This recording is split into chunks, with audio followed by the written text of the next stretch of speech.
The warm Texas wind swept dry dust across the endless plains, carrying with it the scent of sagebrush and the distant echo of coyotes. Thomas adjusted his worn leather hat and watched the horizon painted orange by the sunset. His time-beaten wooden cabin stood miles from the nearest town, a refuge purposefully chosen after years of battles that had left deep scars on his soul. Silence was his only companion, broken only by the creak of floorboards beneath his heavy steps. On that September night, as he prepared his usual black coffee on the wood-burning stove, firm knocks echoed at the door. He hesitated for a moment, his hand instinctively reaching for the revolver on his belt.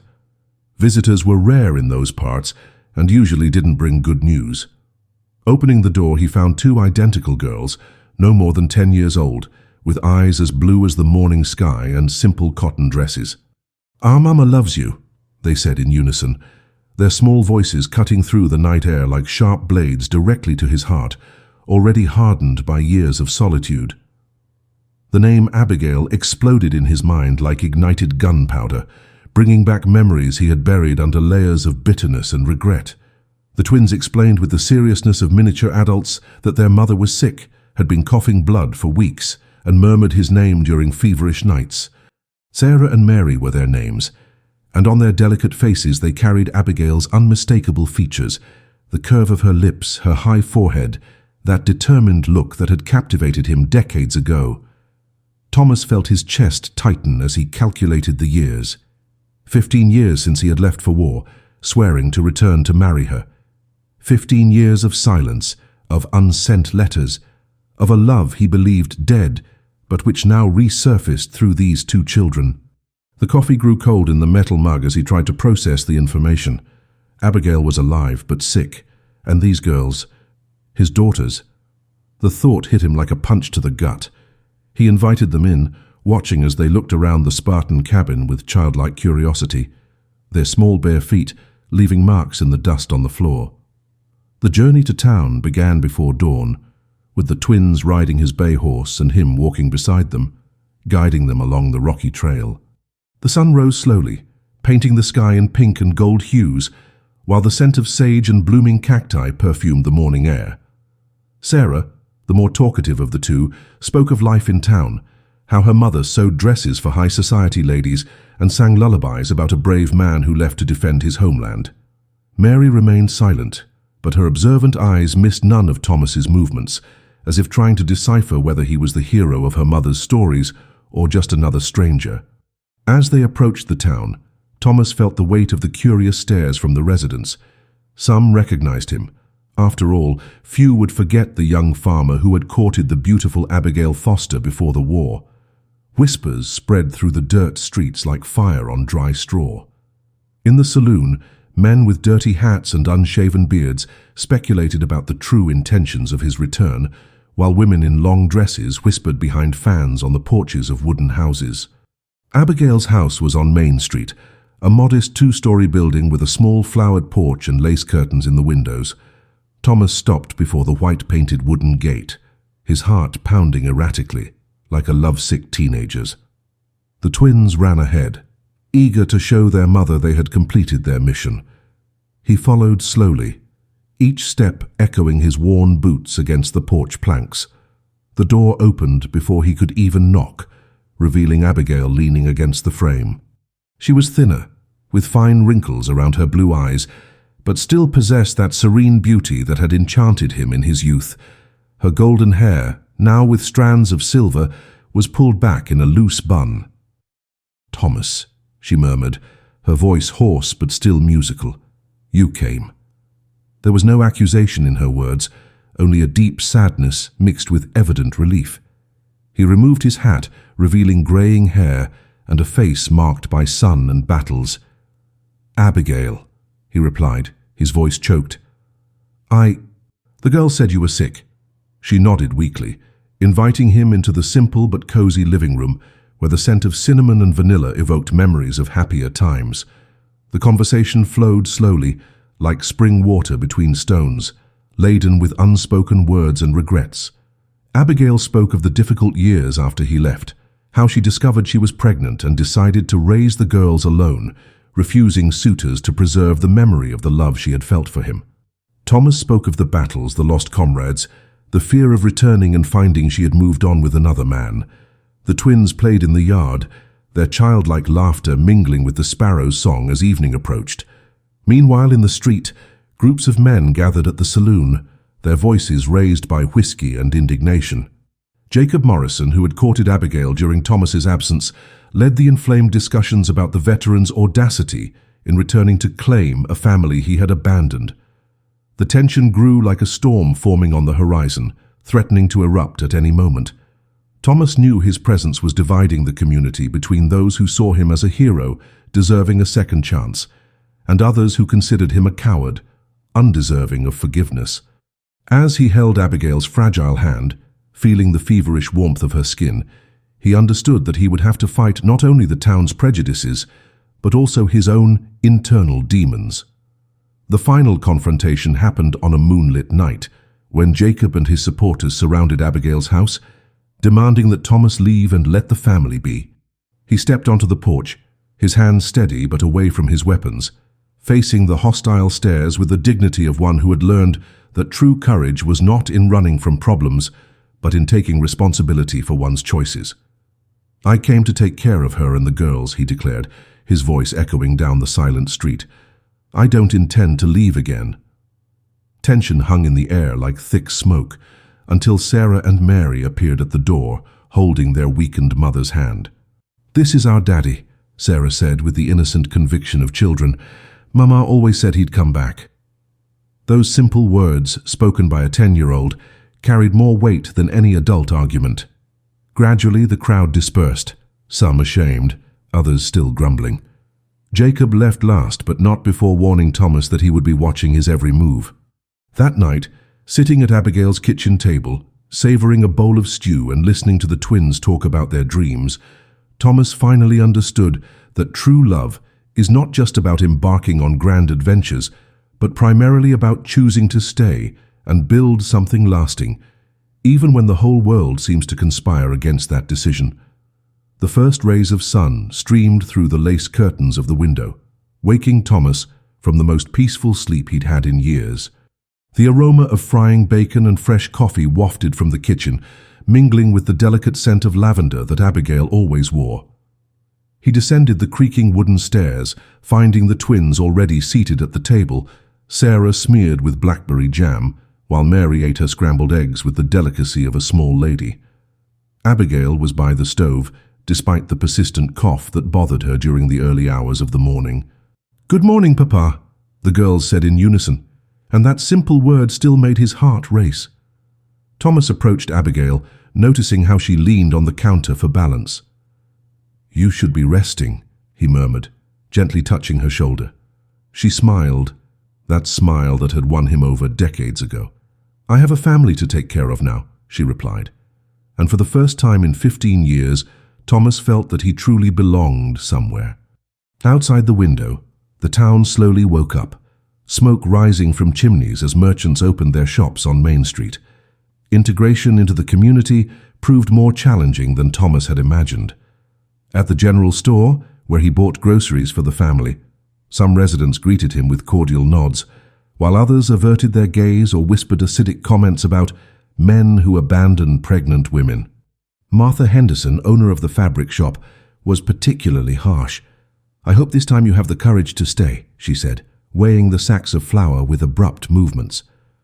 Thomas swallowed his wounded pride, remembering that these people had witnessed Abigail's suffering during his absence. At the bank, the manager, Mr. Peterson, offered him work on the new railway line expanding westward, an opportunity to restart financially. "Construction pays well," he explained, adjusting his gold-rimmed glasses, "but it requires men to spend weeks camping away from home." Thomas politely declined. He wouldn't make the same mistake twice. Instead, he accepted work at the local sawmill, where the smell of fresh wood and the sound of saws reminded him of his youth, when he dreamed of building a big house for Abigail. Weeks passed with a comforting routine that Thomas had learned to cherish. He woke before dawn, brewed strong coffee and left for work while the family still slept. At the sawmill, he worked alongside men of few words but generous hearts, who gradually accepted him for his honest effort and dedication to the job. During lunch, sitting in the shade of an old oak tree, he read the letters Sarah and Mary left in his lunch pail, colourful drawings of happy homes and smiling families. In the afternoon, when he returned home covered in sawdust, he found Abigail sewing on the porch, her skilled fingers creating elegant dresses for the town's ladies.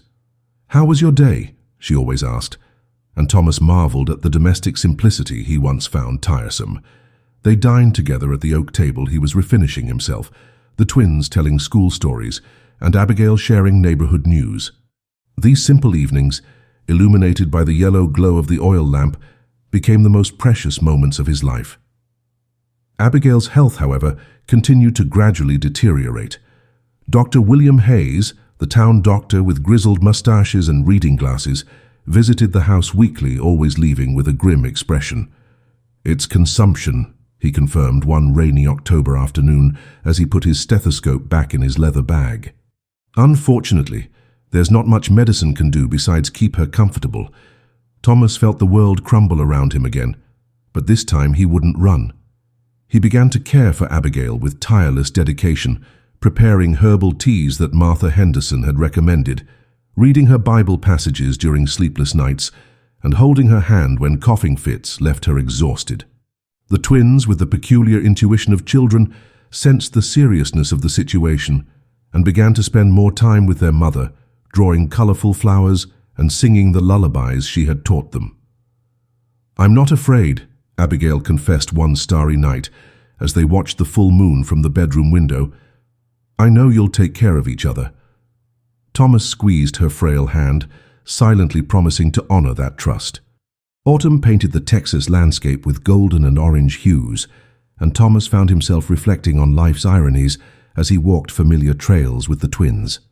Sarah had become more talkative and inquisitive, always asking about her father's battles and adventures, while Mary had developed a natural talent for drawing, her small fingers creating surprisingly accurate family portraits. During these walks, Thomas shared carefully edited stories of his war years, focusing on lessons of courage and compassion rather than the horrors that still haunted him. "Why did it take you so long to come back, Papa?" Sarah asked one Sunday after church. Thomas stopped, knelt to the girl's level and chose his words carefully. "Sometimes when we're scared or hurt, we think running away will solve our problems. But I learned that true courage is in staying and facing difficulties with the people we love." Mary held his hand tightly, her eyes too wise for her age. "You're not going to leave again, are you?" she whispered. "Never," Thomas replied, and at that moment he knew he had finally found his true mission in life. Spring arrived with an explosion of wildflowers covering the plains, but it also brought Abigail's inevitable final decline. Thomas had become a respected figure in the community, his tireless dedication to his family winning over even the most staunch critics. At the funeral, held on a sunny May morning, practically the entire town came to offer their condolences. Jacob Morrison, surprisingly, was one of the first to shake his hand, muttering a sincere apology. "You proved to be the man she always said you were," he admitted, his eyes downcast. Thomas accepted the handshake with dignity, acknowledging that they had both loved the same extraordinary woman. In the following months, he established a new routine with the twins, now officially his adopted daughters. Sarah grew up to become a teacher, inheriting Abigail's passion for education, while Mary opened an art studio in town. On Sundays, they visited the cemetery together, bringing fresh flowers and sharing the week's news. Thomas lived to be 80, surrounded by grandchildren and great-grandchildren, but always kept on his bedside table the portrait of Abigail and that first letter the twins had brought him on that distant night, when 3 simple words, "Our Mama loves you," forever changed the course of his existence. The ensuing years brought profound changes for Thomas and his adopted daughters. Sarah, now 16, had developed Abigail's same iron determination, deciding to become a teacher despite societal conventions that discouraged young women from pursuing formal education. She spent hours studying by candlelight, preparing for exams at the normal school in the state capital.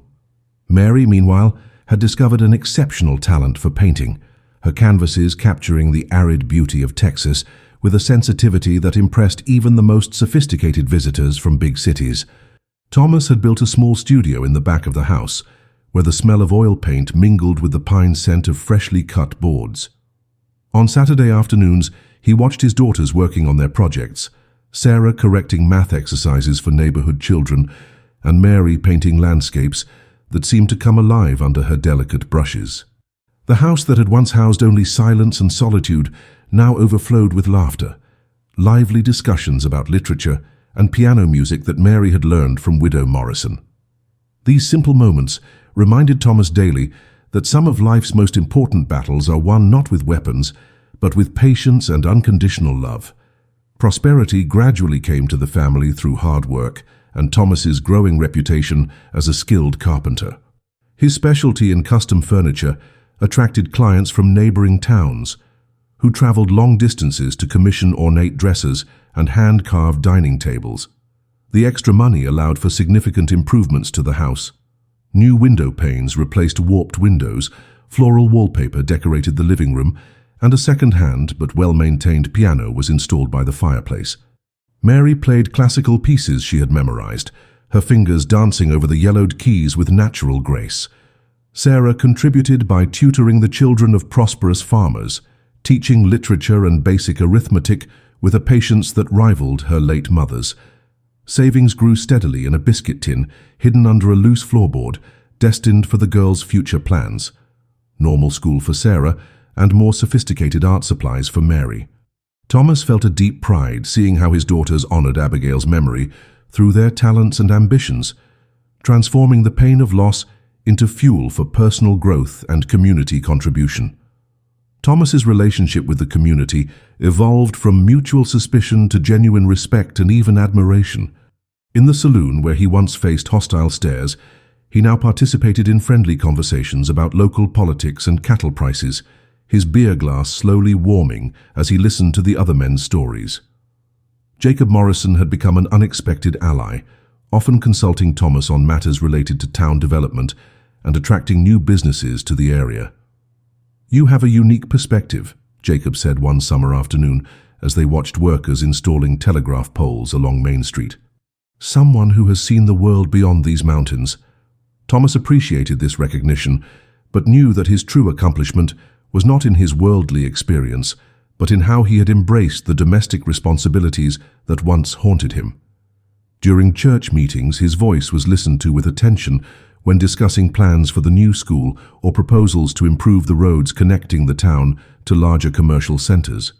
He had discovered that leading a small community required the same qualities as commanding soldiers: decisiveness, integrity, and the ability to inspire others to work toward common goals. Sarah's 30th birthday was marked by a town-wide celebration, held in the church hall decorated with wildflowers that Mary had painted on small canvases distributed among the tables. The young woman had just received her official teaching certification, becoming the first woman in the region to achieve such a feat through formal studies rather than simply inheriting the position. Thomas spoke emotionally during dinner, his words echoing through the hall illuminated by lanterns hanging from the wooden beams. "Abigail always said these girls would change the world," he declared, his voice choked with emotion.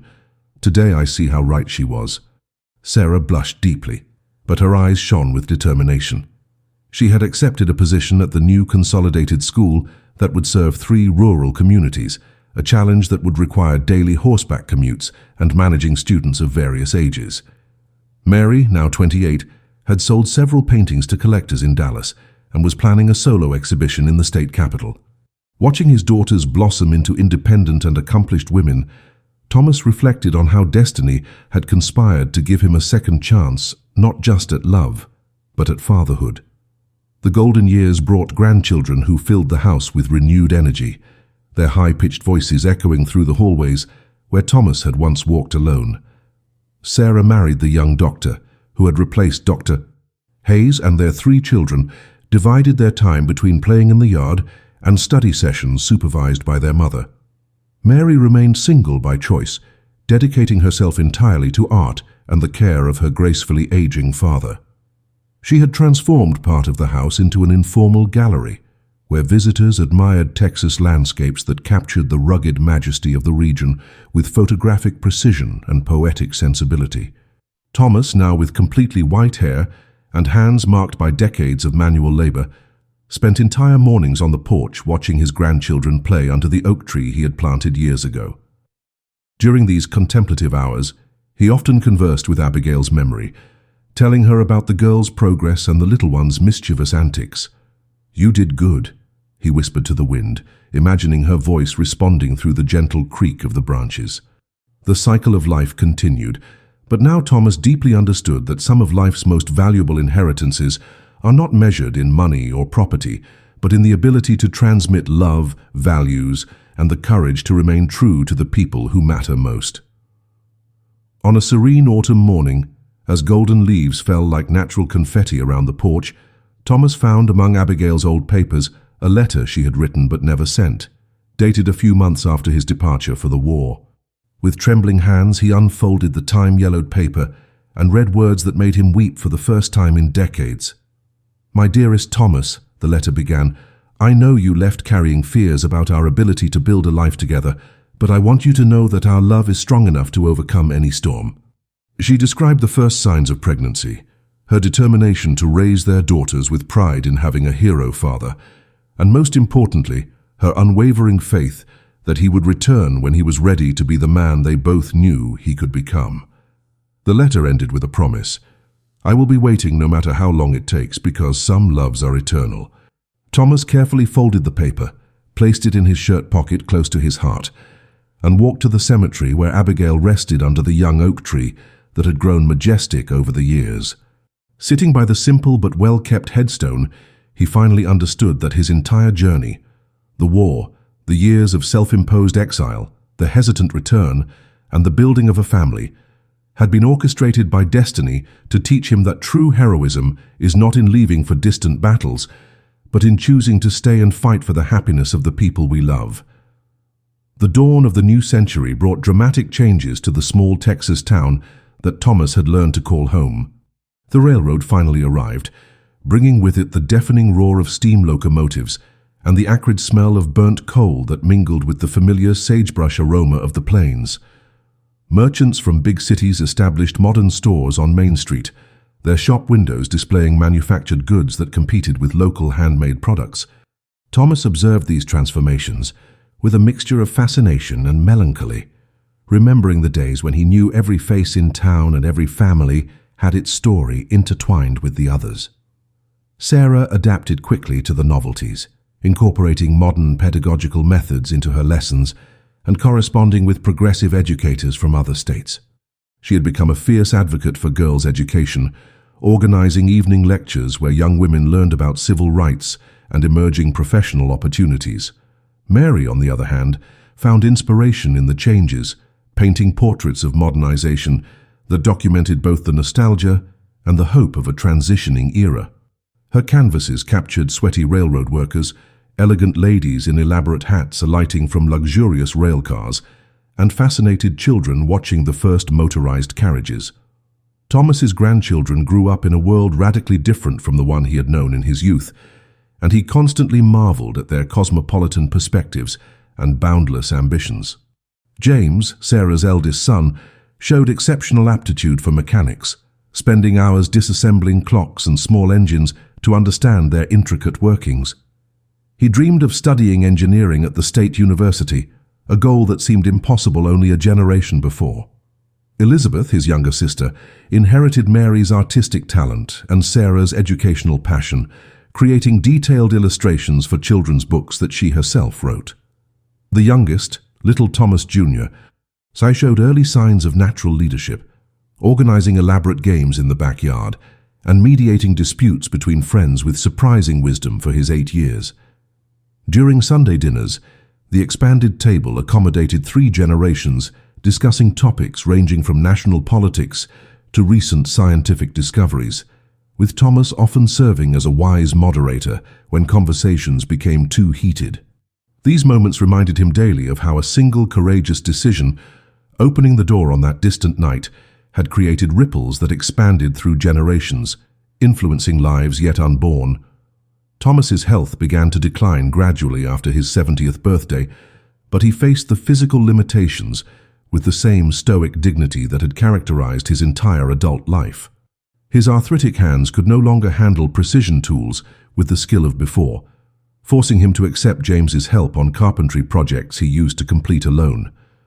During sunny mornings, he sat in the workshop breathing the familiar smell of fresh wood, guiding his grandson in techniques he had perfected over decades. "Wood has its own personality," he explained, watching James carve ornamental details into a coffee table. "You need to work with it, not against it." Mary had gradually taken on more domestic responsibilities, cooking her father's favorite meals and organizing his daily medication with loving efficiency. She had postponed an opportunity to exhibit her paintings in New York to remain close to him, a decision that Thomas tried to question but secretly appreciated deeply. Evenings found her reading newspapers aloud, her melodic voice transforming mundane news into shared entertainment. Sarah visited daily after school, bringing reports on former students who had achieved success in various professions and updates on political developments that she knew interested her father. The arrival of an official letter from the federal government brought belated but significant recognition for Thomas's years of military service. The thick envelope contained not only a substantial veteran's pension, but also a Medal of Honor, accompanied by documents that detailed his specific contributions during conflicts he rarely discussed. Mary found him on the porch studying the papers with a contemplative expression, his eyes focusing on the names of fallen comrades that still haunted his memories. "So many good men who never came home," he murmured, turning the golden medal between his weathered fingers.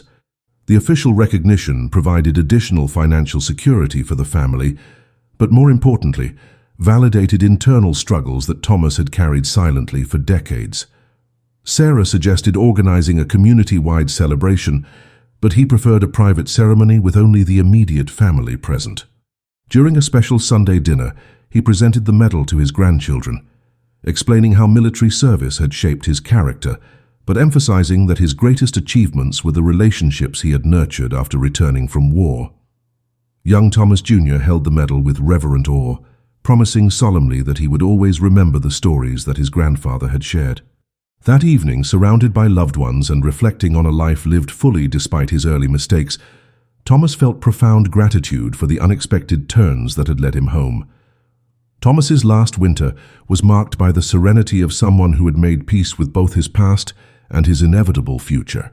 He spent increasingly more time in contemplation, often seated by the window observing snow cover the plains in a pristine blanket that reminded him of the purity he had discovered in simple family life.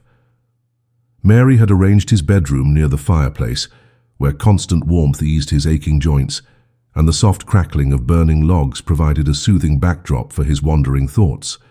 During lucid moments, he would call for Sarah and Mary, sharing specific memories that he wanted preserved, details about how Abigail used to sing while cooking breakfast, particular mannerisms that each daughter had inherited from their mother, and lessons he had learned about balancing personal desires with responsibilities to others. He also spent considerable time writing letters to each grandchild, messages meant to be opened during significant life events, graduations, weddings, births of their own children. These letters contained wisdom distilled from decades of experience, encouraging young people to take risks in pursuit of happiness, but never forget that ultimate fulfillment comes from connections forged with the people who matter most. His handwriting, though shaky, remained clear and purposeful, each word carefully chosen to convey maximum meaning. Medical visits became more frequent, but Dr. Patterson, son of the original Dr. Hayes, confirmed that Thomas's condition was stable and that he was experiencing natural aging rather than a specific grave illness. In the first week of spring, when wildflowers began to bloom across the Texas plains and the air carried the familiar sense of new growth, Thomas passed away peacefully during an afternoon nap in his favorite chair by the window. Mary found him with a serene expression, a half-written letter to his youngest grandson resting in his lap. His funeral drew hundreds of people from surrounding communities, a testament to the impact that a man who once considered himself a failure had made through quiet dedication to family and community service. Sarah delivered a eulogy that captured both her father's complexity and his ultimate redemption, describing how his initial departure had been motivated by fear, but his return had demonstrated that true courage means facing the consequences of past actions rather than running from them. Mary created commemorative paintings distributed to significant community members, each depicting a different aspect of Thomas's life: soldier, craftsman, father, community leader. Years later, when new generations settled in the area and asked about local history, longtime residents would tell the story of Thomas Mitchell, not as a war hero or a successful businessman, but as proof that it's never too late to choose love over fear, responsibility over convenience, and presence over absence. His legacy lived through the educated students that Sarah had taught, the beautiful artworks that Mary had created, and most importantly, through the grandchildren who had internalized lessons about perseverance, forgiveness, and the power of second chances that their grandfather had demonstrated through both words and actions.